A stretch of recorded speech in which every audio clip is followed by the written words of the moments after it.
Hello and welcome to the Maple Lion podcast with me, Sam, and as always, my good friend Matt. How you doing, pal? I'm good, how are you? Yeah, not too bad. Still raining in Manchester here. It never stops. So this week we are joined by singer-songwriter Vince Freeman, who's going to be talking about his time at The Voice and his music career to date. This is the Maple Lion podcast.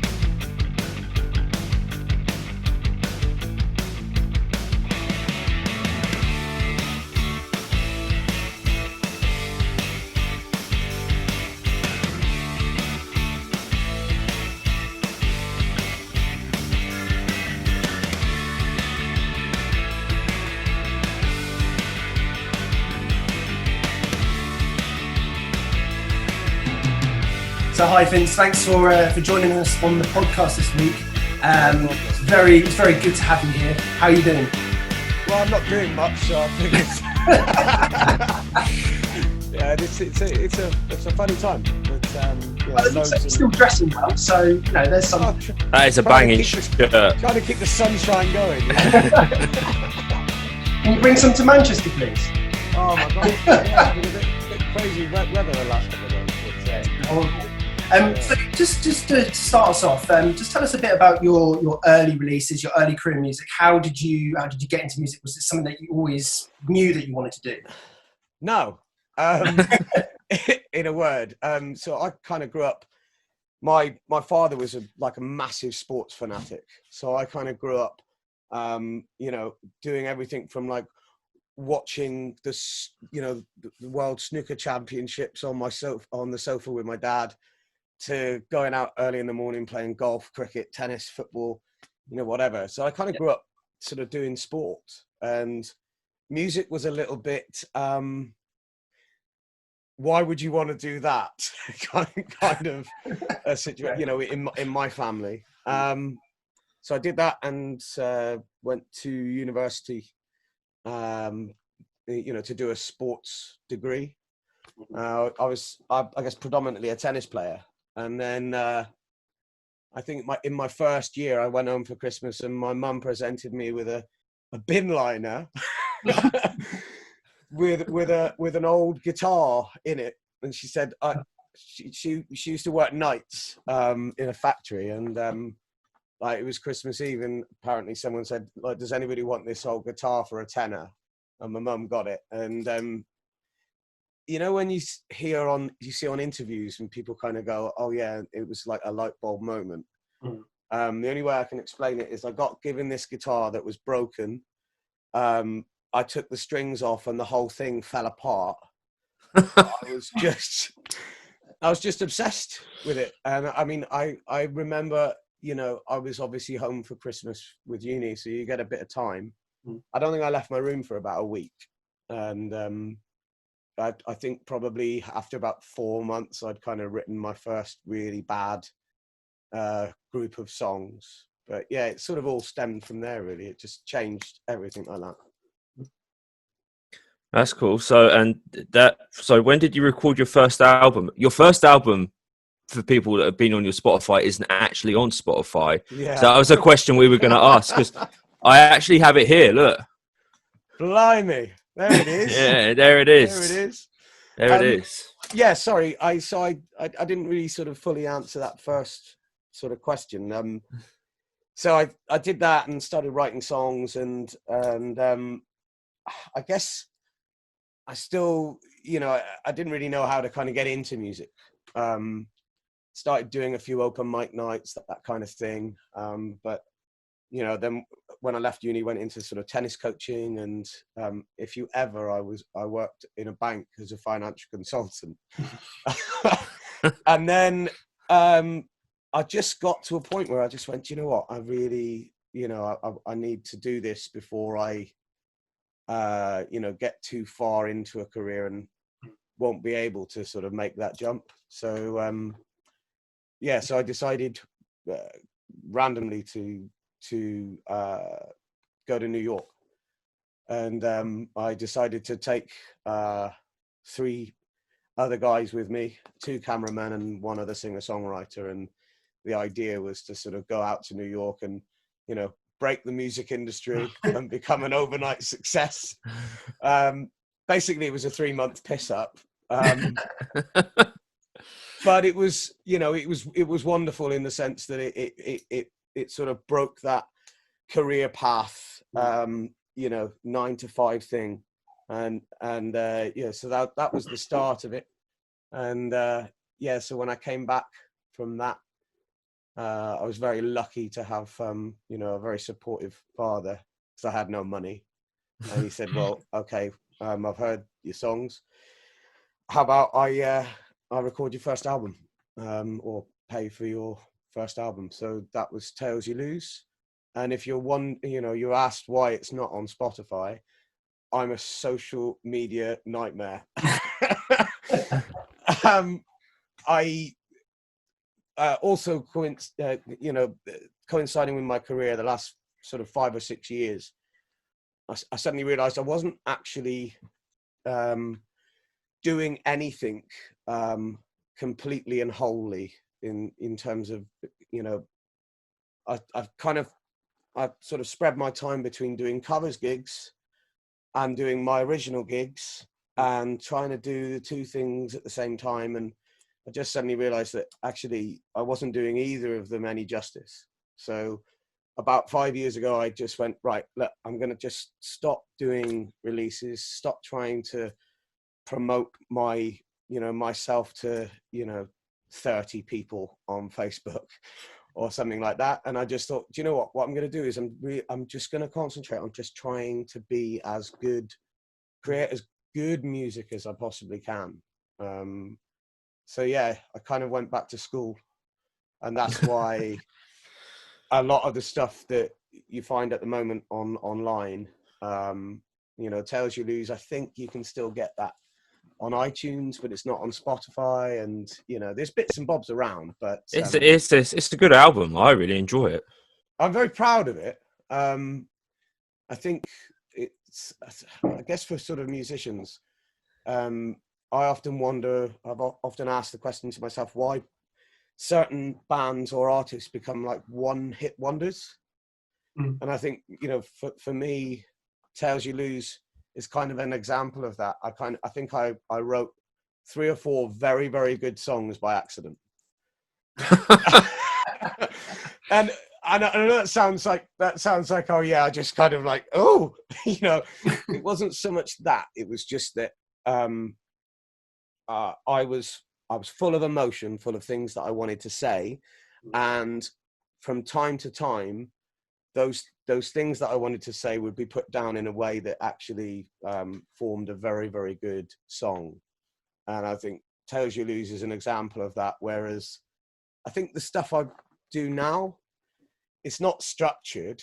It's not more structured. It's just a kind of, I've taken a long time to understand what great music is. And yeah, so it's all a journey, I guess. So, and that brings us on. So after you did Tales You Lose, you then went on to do Let's Talk, which probably had your biggest single on it, didn't it? In Raise Some Hell, which was a pretty big single at the time. Yeah, do you know what? I don't know whether you've seen this, but if you want to laugh, if you want a real giggle after this, or if anybody's listening to this, just type in Raise Some Hell Vince Freeman line dancing in YouTube. And I'm not kidding you, there is probably about 40 or 50 versions of people in South Korea in line dancing clubs dancing to that song. It is madness. That is so random. That's so random. Yeah, I mean, like, I was having a chat with a chap that did the dance remix, and he's a chap called Richard Adlam, and he's an absolutely huge producer. He's got about 18, 19 Grammys and stuff, and he's a friend of mine. And I was talking to him, and he said, "Well, do you remember Raise Some Hell?" And I hadn't heard it for a while, so I just put it in on YouTube, and I scrolled down a bit, and I was like, "What the hell is that?" And it just kept going and kept going and kept going. And there's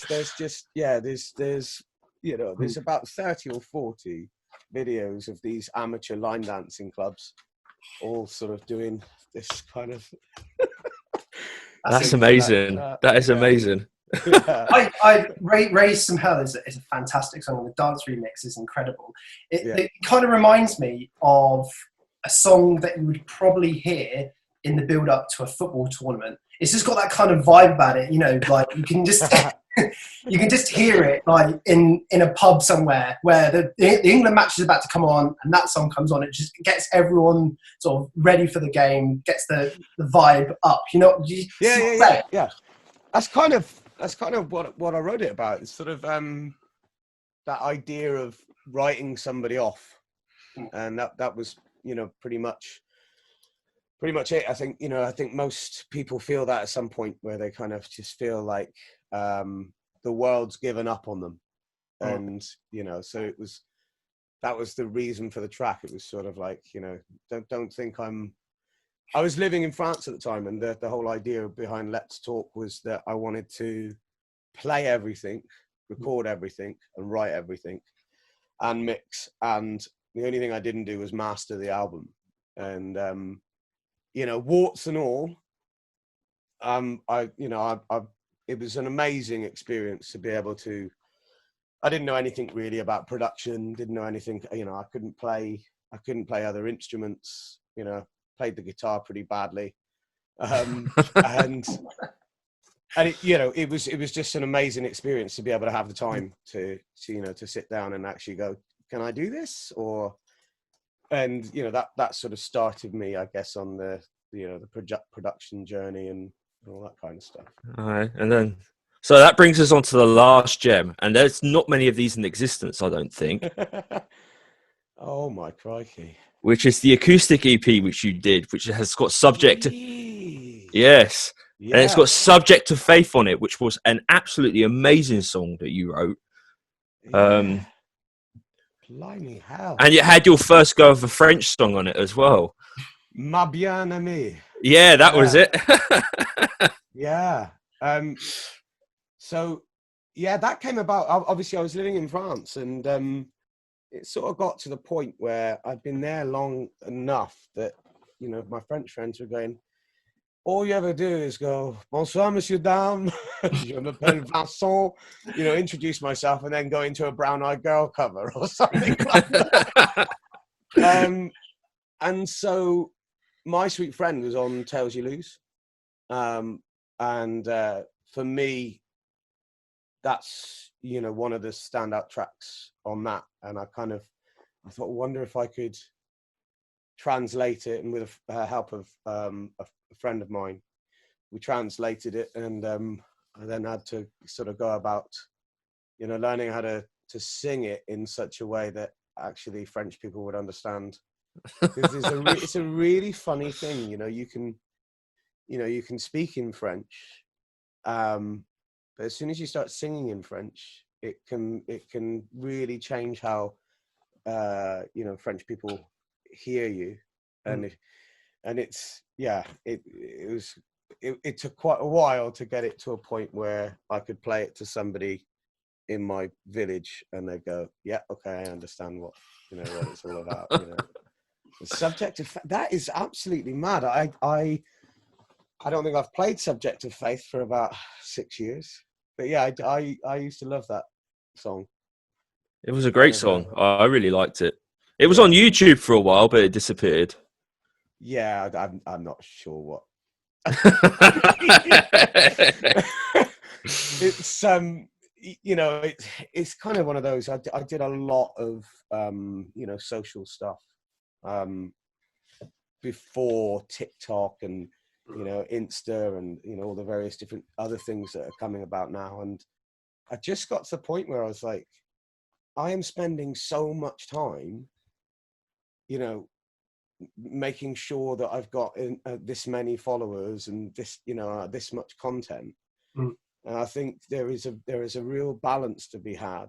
You know, I'm not someone who wants to develop a career as a YouTuber, and I don't want to be a tastemaker on Insta or anything like that. I want to be a musician. Mm. And I kind of, that was one of the reasons why I sort of just kind of pulled all that stuff back. I do post, but not, I don't really want to show people my food that I've made. I don't think people would be very interested in it either. Okay, so that brings us on then. So after you did the EP, you moved back to England, and then you appeared on The Voice. Yeah. You appeared on The Voice, and you did an amazing rendition of Your Sex Is on Fire. Yeah. So just before we continue, anyone who doesn't know what The Voice is, it's a very popular music program format in this country, like a talent show where singers come on and the judges don't see who it is before they listen to them, and they have to elect to mentor them going through the show. But I think what people will be interested about is how that opportunity came about and what was the process, because I think a lot of people, when they watch TV, they don't understand how actually a program is brought together, how contributors are actually contacted, and the process of actually getting on the show. It probably wasn't easy, was it? No, it was. I guess for myself, it was a lot easier than other people. There was I think the first season there was about 30,000 that went in for it. Holy, but when I say it was a little bit easier for me, I wouldn't say hounded, but I was. And this is going to sound like really like, oh yeah, I just happened to be in Africa. I was in Africa, and the reason for that part of the story is that to answer the phone in Tanzania, where I was, it cost about £1.50 per minute. So like just picking up the phone, that's £1.50. So this number from the UK kept on calling me for the whole week. And like, it was like 2 or 3 calls a day, every day for about 5 days. And eventually I answered the phone, and it was a chap who worked for Universal. And strangely, I knew him from years and years and years ago, but basically he was scouting for The Voice. And he wanted me to go on The Voice. At the time I was like, really? And it wasn't that I was, oh no, I would never do that, I've got too much integrity. It was just like, I just don't know whether it's the right fit for me. And then he said, look, if you do it, you're going to be in the last 300. So, and The Voice don't do this as a secret. I think it's a little bit more secretive with like stuff like the X Factor, but The Voice quite openly say, look, what we're going to do is we're going to hold open auditions, but we're also going to use A&R scouts to find the best singers and artists around the country, and we're going to invite them to come and audition. So I was lucky enough to be one of those people. I still had to do about 5 or 6 auditions to get whittled down. Mm-hmm. And and then the live show, which is, it was an amazing experience. Like, I can't. It's still on YouTube as well. I watched it yesterday actually, and it is an incredible performance. And Danny, from the moment you opened your mouth and started singing, his eyes lit up, and will.i.am as well was just saying what an awesome voice, and it's a really good performance. And it does sort of like make the hairs on the back of your neck raise up. It's really powerful. So if you can get on YouTube, go and watch that. It's a great clip.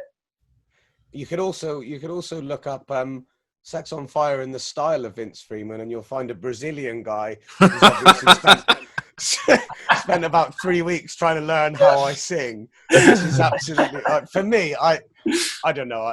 I don't like to take myself too seriously, and that kind of thing. Just it's flattering, but it's also just I find it hilarious. I mean, when somebody sent me that, I was like, and honestly, just look that up after you've seen my performance, because it's wonderful. Right. So, off the back of The Voice, then, obviously, a lot more people now knew the name Vince Freeman. You've been on national TV. Yeah. What opportunities did that open up to you as a musician?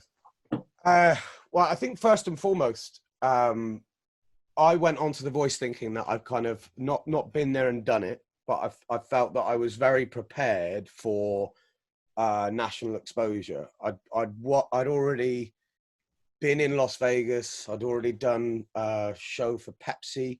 I'd won the UK Indie Awards. I've performed with everyone from like Ed Sheeran to Jocelyn Brown, all that kind of stuff. I felt that I was in a good position to sort of be prepared for TV, mainstream, Saturday night TV.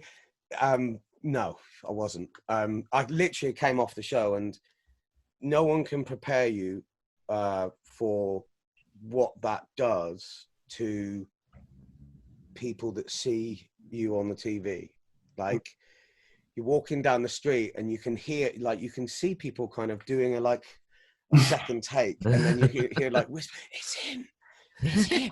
And like, it's, yeah, I mean, for quite a while it was really absolutely crazy, but it, for about a year, I wouldn't be able to leave a show for about an hour for sort of standing there and going with somebody next to me and all that kind of stuff.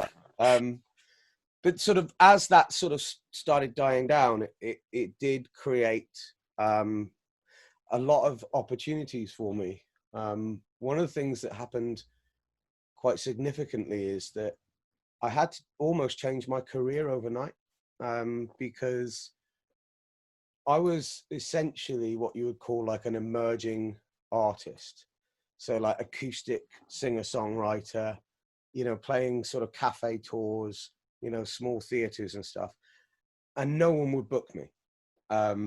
So I'd gone from playing, getting to a point where I was playing sort of small theaters and doing reasonably well in terms of sales, of my, independent albums and stuff, to sort of overnight, most of those venues were kind of going, well, look, this, The Voice and sort of that kind of exposure doesn't sell tickets in your genre.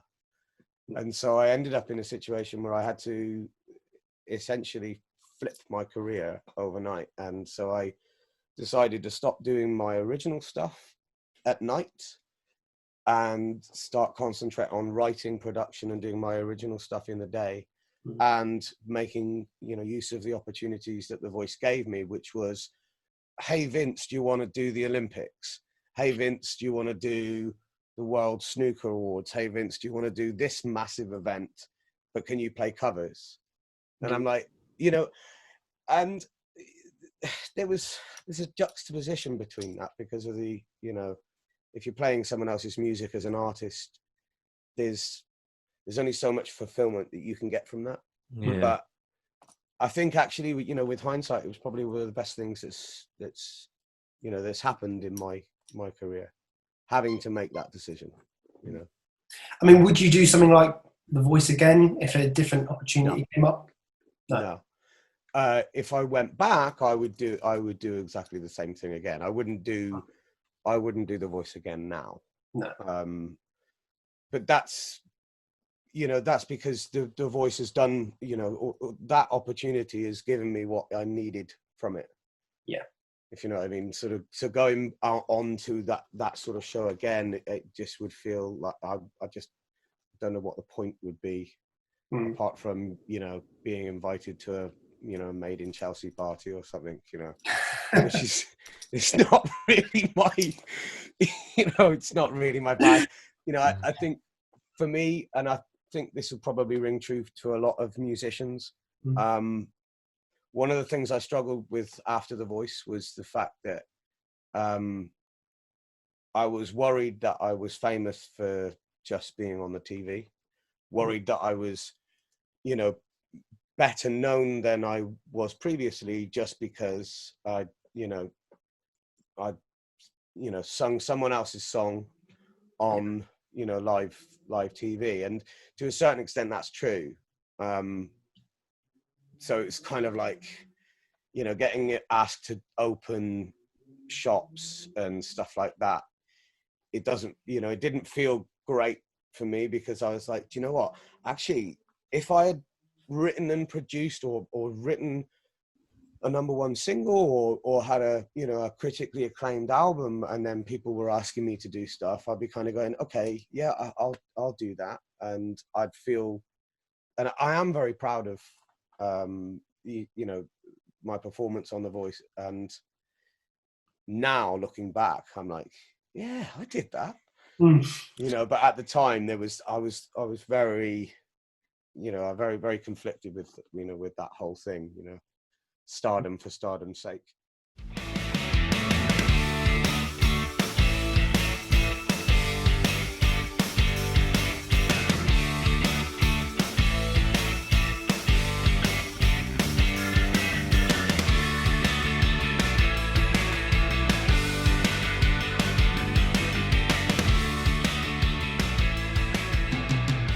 And welcome back to the Maple Line podcast, where we're still with Vince Freeman.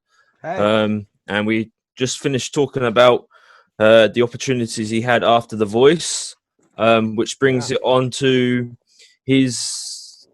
some of his later career stuff. So if you go on Spotify again, you can see a whole string of like singles and releases that were done after The Voice. One of them being Stardust, which I thought was another amazing. I even contemplated it as a wedding song when me and my wife got married. It was.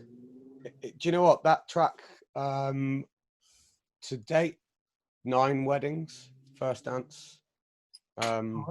It's one of those songs really that, for me, has not set the world on fire. It very nearly, I even had the contract from Avicii's management company. They were looking to do a sort of a dance remix of that, but it sort of fell by the wayside. But in terms of how many copies it sold and people's reaction from that particular song, it had a huge impact, I think, on people, for one reason or another. It was very much a kind of different style to the music you'd done before, and the lyrics were really powerful in it as well. And like I said, when me and my wife were trying to pick a first dance wedding song, it was one that I threw out there. But obviously, my wife being from Canada and being into country music, there was this whole long list of country singers that we were looking into as well. So, do you know what? There's some amazing country artists out there. I mean, Chris Stapleton is one of my favorite artists at the moment. Tennessee Whiskey is just a sublime. Okay, so just we're going to put this out there now. We've this week we've been contacted by a UK country band called Hicktown Breakout. Right. And they've just released an EP. And if you get a chance, go on Spotify and check them out, because they're actually pretty good. Yeah. They're pretty good, yeah. And they've shown an interest in coming on the podcast to talk about their music. Excellent. Yeah, I mean, I've done. It's weird that since The Voice, my career, I've done every single style of music. I've also done a fair bit of work with Chrissy from the Shires in the UK. So I know Chrissy really well, and actually following The Voice, she got in touch with me. We did a few videos, and then I think it was about a year later, I was sort of speaking to her, and she goes, yeah, just been signed. And it was a massive deal with Decca, and they've done some great stuff. And I was fortunate enough to do a support with the Shires and Ward Thomas, which I guess are the two sort of big UK sort of country outfits at the moment. But there's some really good stuff coming out. I think people are starting to feel a little bit less ostracized by saying that they like country music. Yeah, I know that my dad gave me a few funny looks when I moved over here to start off with, and I said, you know what? There's actually a few tracks that I quite like. And my dad was like, "What?" I think the thing is with country music. I mean, there's so many great songs that have been written by country artists. I mean, if you look at someone like Dolly Parton and the vast array of songs that she's written, and then you take something like If I, Whitney Houston track, but that's Dolly Parton, and if you listen to the original version of that, it's like, it's very, it's just countrified, and I think, there are some artists out there that I think tread the line really, really well. I'm not really a big fan of writing about pickup trucks if I don't have a pickup truck. I did say for a while that all country songs include pickup trucks, farms, whiskey, or beer. Yeah, and also the big the big secret to writing a great country song is to do a chorus and then add one line right at the end of the chorus, just when you think the chorus is finished. And that's why I love you. I mean that's that's me sort of taking the piss a little bit, but but yeah, country music's great. And okay, yeah. I mean, on the other end of the scale, you've got Joe Exotic with I Saw a Tiger, which is actually, I'm going to say it right here, right now, is a great song.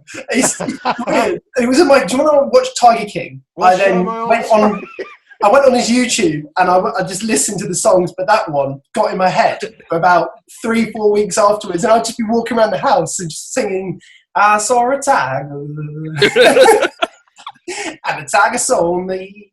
Like, just well, say what you see.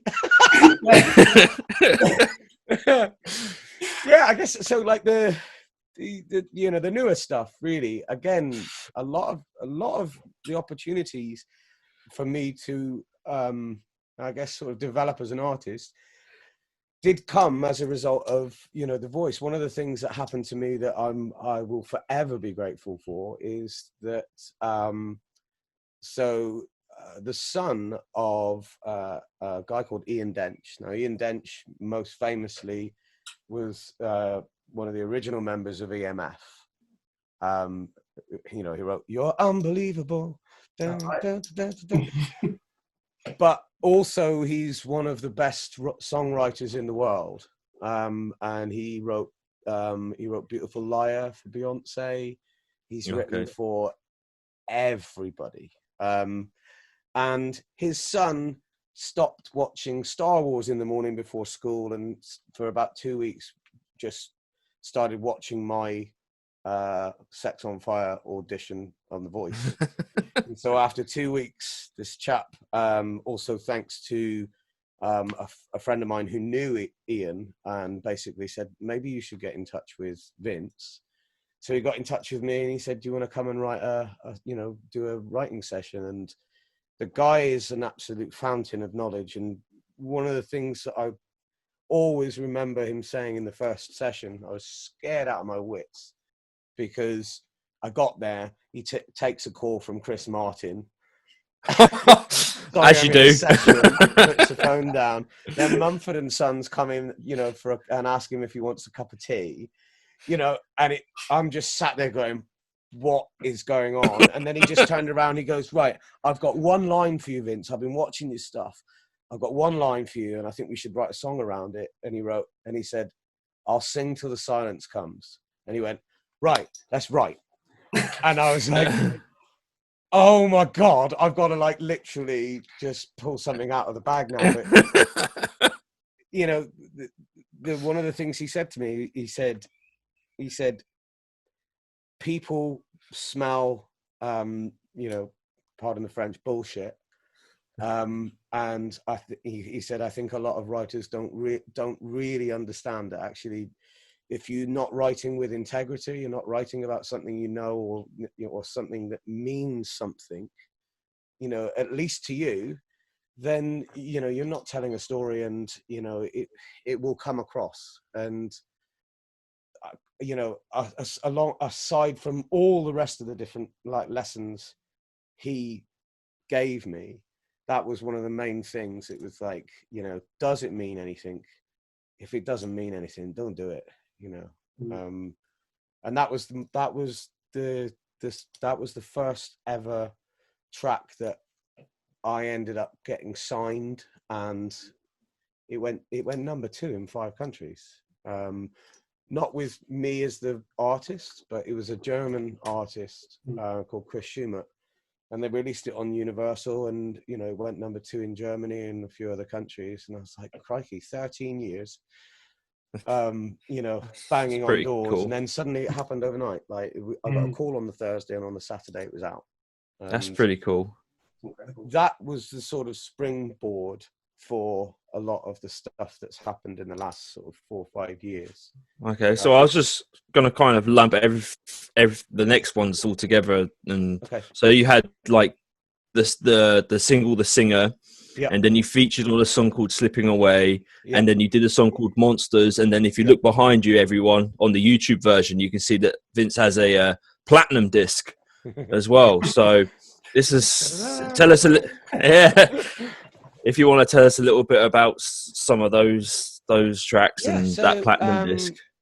So I just basically started getting, I've always been a little bit of a hustler, so I tend to try and sort of like, oh, go on, let's do a writing session. Let's, let me write, and all I did was try and concentrate on working with people that were going to, that stuff was going out, going to be released, not sat on someone's hard drive.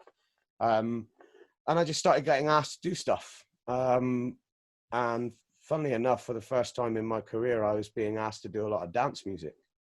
So the first one was, I was asked to do a vocal for a band called Monkey Safari. That was a Bon Iver vocal called track called Coming Down.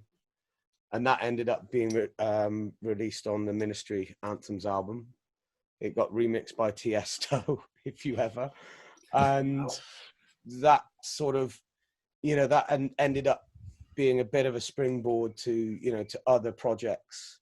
And along the way, Sun is Shining. Another one, actually, I didn't write the song, but I was very, very proud to be asked because it's a beautiful song. It's by a guy called J.J. Gray. And I think he's an American artist, and it's called Sun is Shining. And Lost Frequencies are a big European act. I mean, they headlined Tomorrowland's. So for anybody who's listening who doesn't know what Tomorrowland's is, imagine Glastonbury but a little bit bigger and for dance music.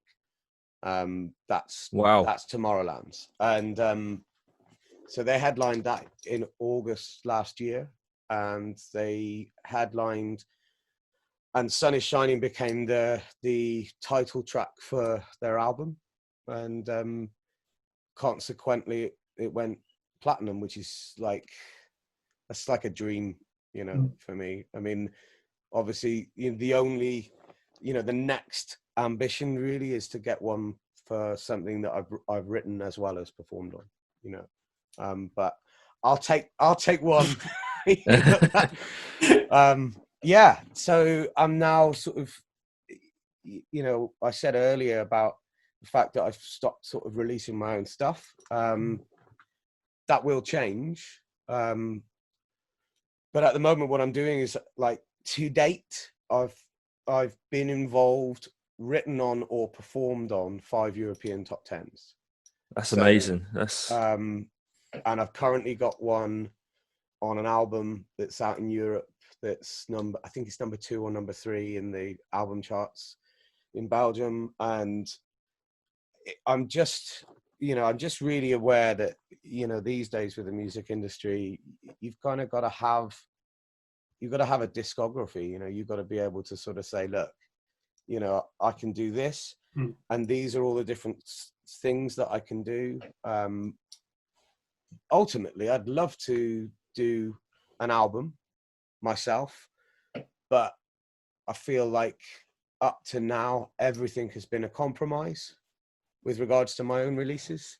You know, never enough money to record, never enough time. You know, can't get the right musicians to play on the record, all that kind of stuff. And I sort of made the decision to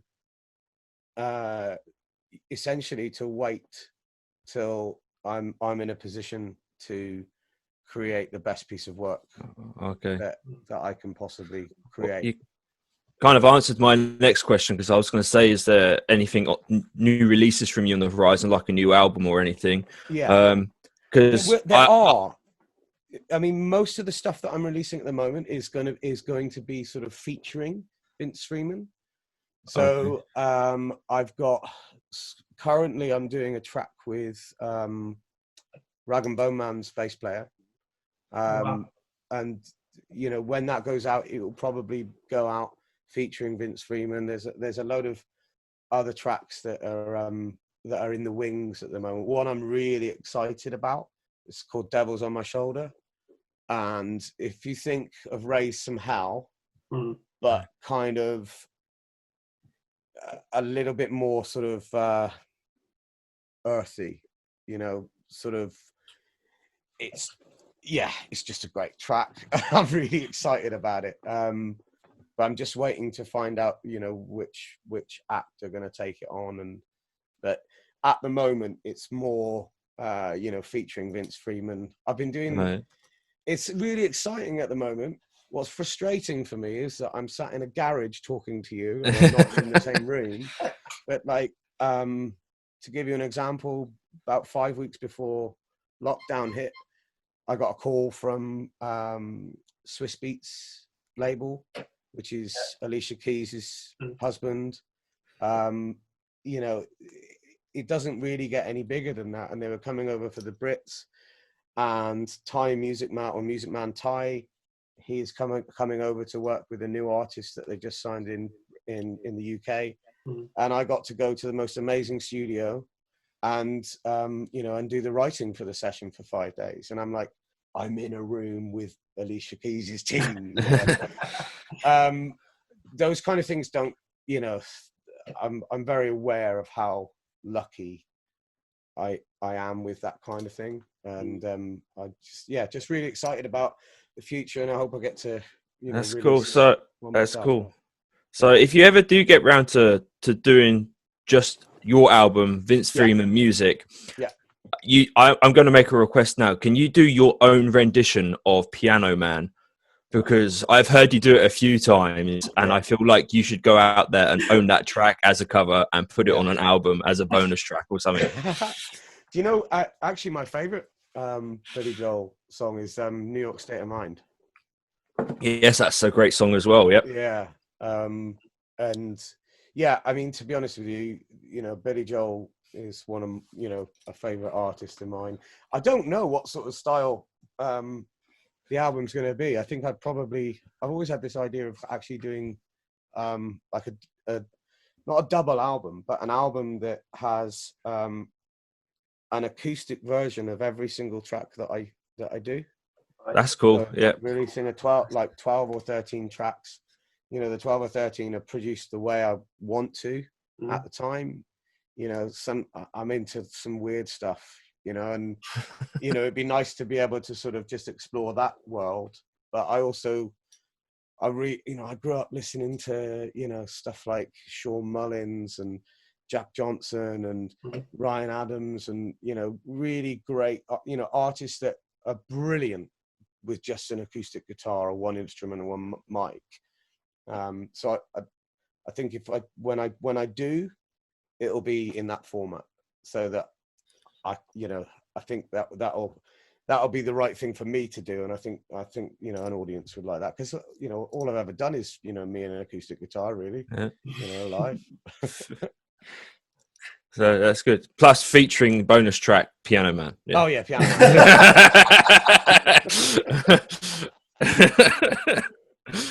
So that kind of answered my next question as well, which is, what are the major influences you've had on your musical career? Massive singers growing up. Like, I mean, my first album that I actually bought myself, because I wasn't really a musician, as I said earlier, like, so I wasn't really into music as such, but I bought End of Part 1 by Wet Wet Wet. And about my good now, girl, got up in ruin. But it was his voice, you know, that really sort of struck me. And so my early years was that. And I think, you know, the last sort of 10 years has been really more about sort of finding, I'm really into stuff that I wouldn't be able to do. So for example, I'm like, one of my favorite albums and one of my favorite songs of all time is Last Goodbye by Jeff Buckley. And the Grace album is just like a masterpiece. It's only like 7 songs or something, you know, but I wouldn't ever touch a Jeff Buckley track because Jeff Buckley does Jeff Buckley. And I'm really into that now as well. Like, you know, finding artists that I'm like, wow, you know, that's like, it's so far away from what I do. You know, so yeah. So Jeff Buckley, massive singers like, you know, Bruce Springsteen, Billy Joel, Elton John, Marty Pellow. And yeah, I mean, recently, what's he called? Jack Garrett. His song, I can't even remember what it's called, but it's got that opening, and it's just him, James Bay, Sam Fender, I think is absolutely phenomenal. Yeah. And then you've got like Dua Lipa and Sigrid. I think my favorite act over the last 4 or 5 years is Francis and the Lights. Oh, yeah, I can't say that I've heard of that one. So Francis and the Lights, so he's kind of like a bit of a Renaissance man. He's a dancer, composer, musician. But if you think about stuff like Stranger Things, like the whole soundtrack of that, and a lot of the vocoder type stuff, and these like 70s Moog synths and all that kind of stuff. In my opinion, almost all of that has come as a result of Francis and the Lights and what he's done. Right. You know, and everybody wants to feature with him, like Bon Iver, Kanye West, Chance the Rapper. You know, his production's impeccable, and it's quite inspiring listening to their music at the moment. Yeah. So, yeah. Okay. Well, that's certainly interesting. I mean, so something that we wanted to touch on as well is that you are at the moment you're doing guitar lessons for kids. You're promoting that on your socials. So, I mean, that's obviously, is that a result of us all being in lockdown and you wanting to be able to give something back to? So I mean, basically, 2 reasons. One was I'm an awful human being if I haven't got something to do. So there was that, and then like I suddenly started realizing that you know, there's parents all over the country kind of going, what the hell am I going to do with my kids? They're driving me mental. Yeah, I've made 1,000 cakes. I've painted the fence. I literally I'm running out of ideas, and like they're driving me crazy. And I just, so yeah, the idea behind it was that I wanted to do it free. I'm about 800 subscribers away from being what's classed as a YouTuber. I think it's 4,000. You know, from a personal sort of mercenary perspective, I was like, I want to do something that might generate more of a following. The problem is as they always say, never work with children and animals. Absolutely. And so I did I think I did 3 lessons. I think the 4th lesson was on my own. And the issue with it was that as much as I was like, yeah, I'm in this. This is great, you know, blah, blah, blah. But when your daughter is sitting next to you and going, I'm bored now. You know, I'm not someone who likes to give up on things, but you know, that's the story of it. You know, I don't want to do guitar lessons for kids as a stream. You know, if I haven't got my daughter next to me and it's not fun for her.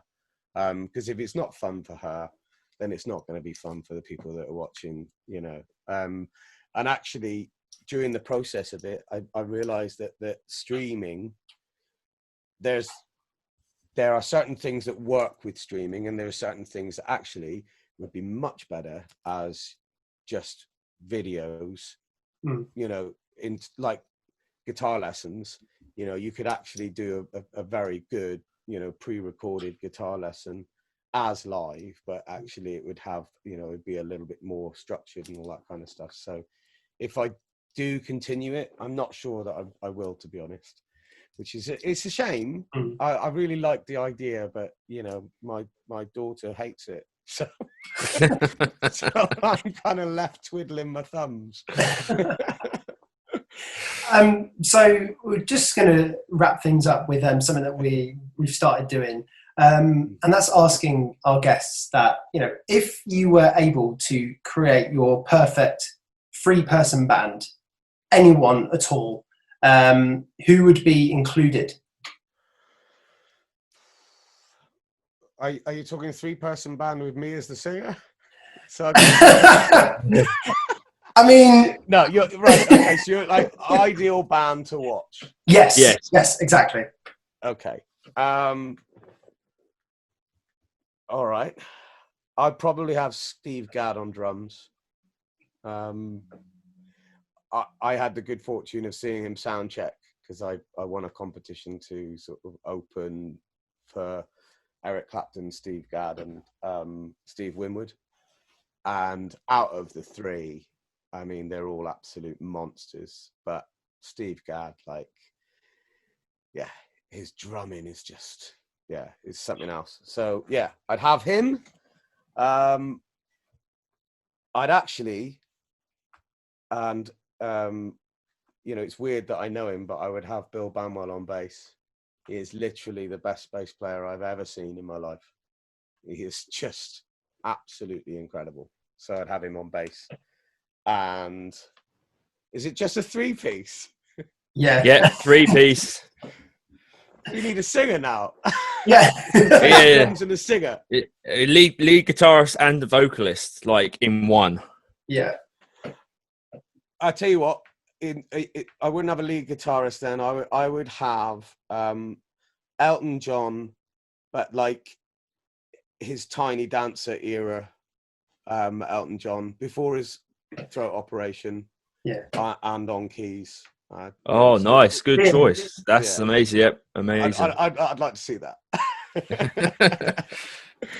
Oh, excellent choice. Really interesting there. Yeah, fantastic. So I know you sent us a bit of music as well. So what we would like you to do, as we're coming to the end now, is just to introduce this track, tell us about it, and tell us where and when we'll be able to hear it. Okay. All right. So listen, thanks guys. Thanks for inviting me. Thanks for coming on. It's been a pleasure. I love talking, as you can probably as you've heard. So the track coming up is a track called Cherry Lips. It is actually on the Stardust EP. If you want to get it, probably the best way to do it would be to go to my website, which is vincefreeman.com. There is a shop on there. Either that or you can just email me and we can work it out. Cherry Lips has been it's been on like Hollyoaks and stuff like that. I wrote it when I was in France, and it was it's basically about being away from someone or a place that you love for a long time and coming home. And that's that journey of kind of deciding to come home, and then telling that person that you're on your way. So there we go. I hope you enjoy it. It's called Cherry Lips.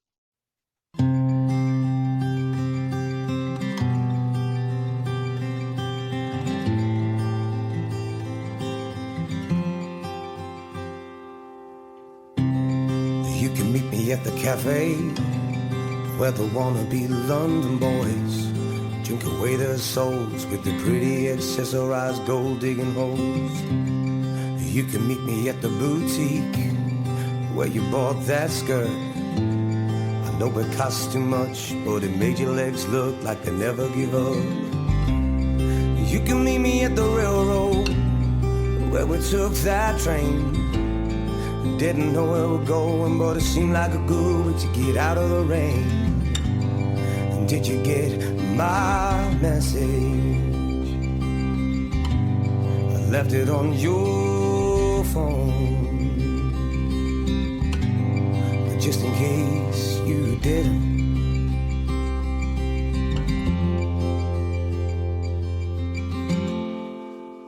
I'm coming home.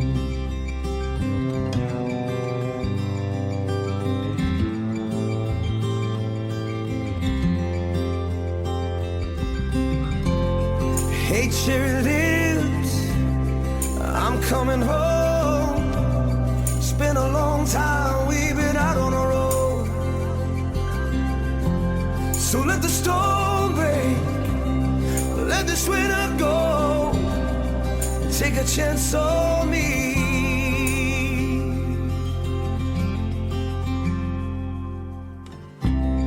We can go out drinking where we used to play darts. I wasn't too good at that, but you were so good at breaking my heart. Now it's not the reason I left you, but you gotta understand I didn't feel like a man coming home to you with nothing in these hands. And did you get my message? I left it on your phone, just in case you didn't.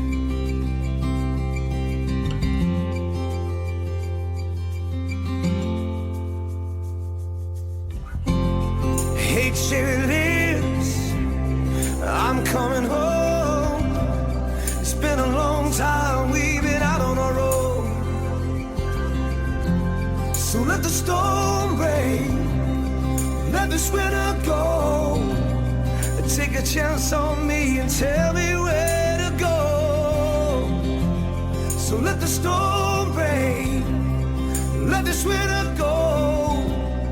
Take a chance on me. So let the storm break, let this winter go. Take a chance on me.